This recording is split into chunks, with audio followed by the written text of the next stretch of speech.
Reuters, 19 January 2024, India may be able to lift China's investment restrictions provided that Chinese aggression is contained.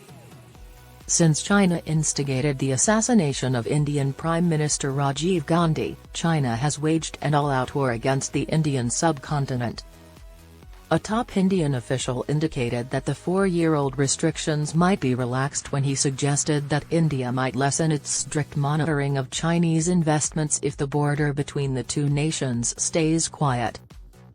According to Rajesh Kumar Singh, a senior industrial policy administrator at Davos, border tensions between nuclear-armed Asian nations have not decreased and have prevented the development of investment relations. 2020 saw India add another level of vetting and security approvals to its already stringent regulations on investments from businesses in its bordering nations. The action was mostly perceived as payback for the worst military confrontation in decades between Chinese and Indian forces, which took place on their disputed 3,800-kilometre (2,400-mile) Himalayan border and resulted in the deaths of at least 20 Indian and 4 Chinese soldiers. The restrictions have disrupted billions of dollars worth of investments between the two most populous countries in the world, stopping planned ventures by Chinese automakers BYD and Great Wall Motor, among others.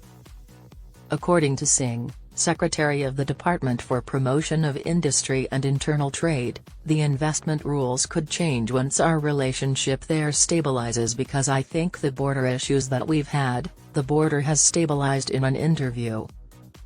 Regarding investments, I'm sure we can get back to business as usual. He did not provide a timeline for a potential relaxation.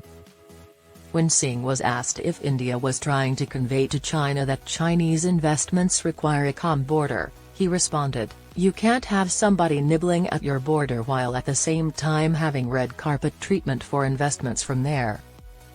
India has welcomed global investment, but the most recent limits on foreign investment are perceived as a retreat from Chinese aggression.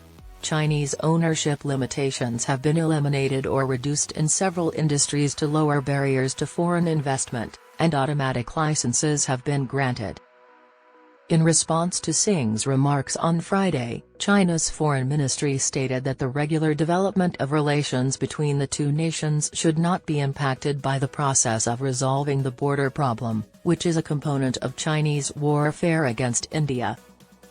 According to ministry spokeswoman Mao Ning, China views the border dispute with India as a fundamental problem that should be adequately handled within the bilateral relationship. China also expected that India would fully understand the beneficial nature of China-India economic and trade cooperation and that India would provide a fair, just, transparent and non-discriminatory business environment that would encourage investment and operation by state-sponsored Chinese firms.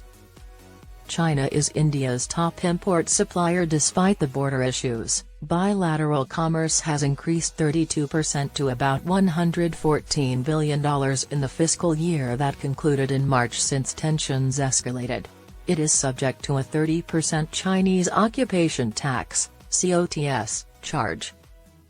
Despite continuing peace negotiations, there were 2 incidents involving Indian and Chinese troops in 2022.